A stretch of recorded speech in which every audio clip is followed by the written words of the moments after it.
Hello everyone, and welcome to another Thursday Gear Talk. We do these every other Thursday at 5 p.m. Today, I wasn't even going to bother making this video because I figured it was pretty easy to grasp around the concept of the heart leech and the swarm leech and how they are basically the same thing. We didn't need to go over anatomy or anything because it's basically, obviously the heart leech becomes the swarm leech because of the swarm, and forced evolution happens, and that's how we get the swarm leeches. Well, guess what? Apparently, they never canonically state the heart leeches become the swarm leeches, so makes my job easier for a video. I really was going to skip this because I figured, I don't really have a lot to work with. It's very basic information of the heart leech. It's a creature that lives in the hollow, likes to eat hearts. And then the swarm leech. It likes to fly around, dig inside of the body, eat your heart, and jump out the chest like the chest bursters in Alien. Basically, that's what they do. They're the same thing. But no, it's never canonically stated they're evolutionarily connected. So let's dive into it. If I can make a video about Freddo, let's talk about the evolutionary connection of the heart leeches to the swarm leeches, shall we? I guess we're just gonna make the connection in a video. Many other videos from other content creators, well more known than me, have already done this, but let's talk about it. Let's talk about the origins of everything and how we got to the swarm leeches. And then we'll technically, since it's never canonically stated, I guess this is a theory video, technically, but okay. So the heart leeches, we first ever meet them in the Hollows issues of the Gears of War comics. So we have it where they live inside of the outer to inner hollows, and these are just creatures that live in the dark. They live in the darkness, and they basically hunt by looking for anything that's got a pulse. So once they find an enemy or a creature that has a pulse, a humanoid kind of creature, what they do is that they'll normally drop down and attack, and they're basically formed with their mandibles or their claws or something, and basically you have 6 of them, and they have an extended neck that leads to their head being entirely a mouth. And what they normally do is when they attack their enemy, they'll find a soft spot to enter or a mouth and make their way inside of their chest cavity, where they will then consume the heart. You would never guess that's why they're called the heart leeches. And then after they consume the heart, they do actually exit the body, normally painfully, by going through the chest of the deceased creature that it has then eaten the heart of. Humans already knew about heart leeches. These were just native creatures of Sera.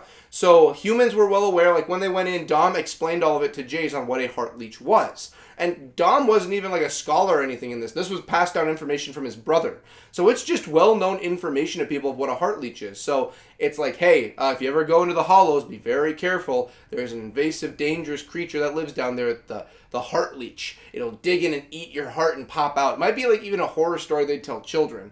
But that is what they do. And that is how they act, and that is just how they hunt and kill. There are very, very, very large amounts of them in the hollow. It looks like they cluster around in hives. We'll get to that one, obviously, with the swarm. But it looks like they live in very large hives, and sunlight kind of aggravates them, or light in general. For instance, when they actually find the large hive of them, they're all on the walls, and the light kind of just gives them a distinct area of okay, this is where it's coming from, this is where the creatures or the humans must be, and they do attack. They're very easy to take down. The size, they look like they're the size of a raccoon, really about that size range, and it does seem they are pretty quickly ended by knives, gunfire, ballistics. It doesn't seem like they're armored or anything. It looks like they have some speed to them, but they're not super fast. It just looks like, oh, look, it's a heart leech. There's really not anything too crazy when it comes to them for durability. That's just what the heart leech is, just a creature of the hollows. Shifting from the heart leeches to the swarm leeches are a little bit more of a threat to the people that live topside and not going into the hollows. These creatures are actually able to leave the hollows or their nests or hives, and they can come out topside and actually attack the general public. When it comes to the swarm leeches, these are more slender in their build. Everything seems like it's congealed into just one sluggish, leechish appearance. There's no tendrils, they do have tendrils. They don't have any mandibles or claws anymore. They're tendrils. It looks like there's about 3 of them that come off of the very end of the body. They actually also have the ability of flight. So it's very weird with how the propulsion works, and I've seen theories of this online. The theories they're currently going with, it seems like they can fly with the same abilities of how reavers fly, or gas barges. There's a gas-induced way that they float or fly. And with how they move and how quickly they move, my assumption is, and my theory, and it's all just a theory, is that they must be able to propel themselves a good distance and be able to like recharge their gas sack or whatever and do it again. And it seems like when there's a lot of them, they're all able to kind of like do it at once and kind of like, I guess, propel off of one another. And the reason you see it like spinning or floating is like they're kind of just bouncing off one another to stay up there. So the more of them you have in a group, it's kind of like the more durable the flight can be. We see that when there's less of them around, they can't really fly. It's not like you see one flying around anywhere. The less there are, the less of a chance they have of flying great distances. So if there's just one, it can just propel itself. But if there's like, let's say like 40 of them, they can just like bounce off of one another in their swarm and kind of just float off like that. My assumption is that's how they do flight, but you would never guess with the swarm leech, they also enjoy the taste of hearts. So how they do it also is they will enter into the body, an orifice, or jump into the chest, or anywhere they can get into. They will also dig into the chest and work their way to the heart, consume the heart, and then they also burst out forward. And it's not the most beautiful of sights for either of these two to eat hearts. They just very much like hearts. And I believe the theory also for the swarm leeches were that they were able to at least like, not echolocation, but they could tell creatures that had physical hearts, and they were able to actually find those creatures and aim specifically at the heart. So like they would still attack you, but they mainly wanted the heart. They knew where your heart was on the body, and that's where they mainly tried to attack. There was also one other ability that was given to the swarm leeches from the swarm, and that was the ability to have basically interact with electricity, or at least find a way to maneuver something that's electrical into their favor. We see this mostly with like the DBs or electronic creatures that the swarm come in contact with, where they were able to make their way over to DBs, and they were able to actually manipulate DBs, like something involving the electricity, and have DBs basically fight for the swarm as like zombies. We see this mainly in Gears of War 4 when it's first ever shown. Well, mainly in 5, but it's first shown in 4 when a pouncer got a spike into one of the DBs and the DB was reaching forward and choking someone. It seems like since it's their body and it's more physical mass, with the electrical currents messing with one another, it seems like they have more control. For instance, with the stumps, we see like the tendrils get into that, and that's how it's able to move and fight, kind of. It seems the more of the swarm biomass that takes over the electrical parts, the more free control it has over that creature. So one spike will move like an arm or something, but a leech or like the tendrils will give you more control of the body, it seems. So you might be asking yourself now, okay, well, they're obviously connected, heart leeches, swarm leeches. Like I said in the beginning, it's never canonically stated that they are attached. So I guess this is where the theory portion comes into play, is how the heart leeches became the swarm leeches. And honestly, it's not that hard of a connection, really. That's why I'm finding it hard. They just never outright said they're connected. So it seems to me the swarm leeches obviously just came to be from the swarm. It's not like they were around before swarm. The faction or the potting or anything.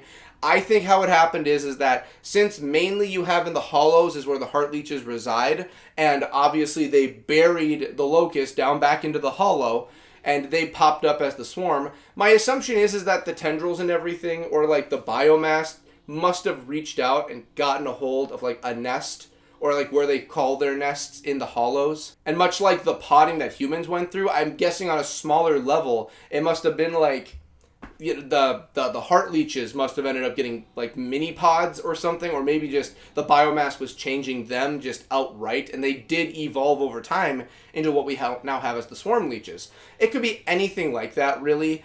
My guess is maybe like the swarm made its way into like their nesting, and slowly evolution pushed out the swarm leeches, and the swarm leeches were just obviously in tune with the swarm, and that's just, they fight with them. There was no need to like take over other things. Like with the Kraken, it's very obvious the Kraken is taken over by the swarm, and that's how the Kraken fights.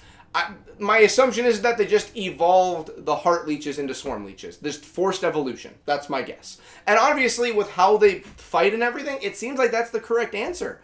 So that's really all there is about it. I can't really think of any other connections.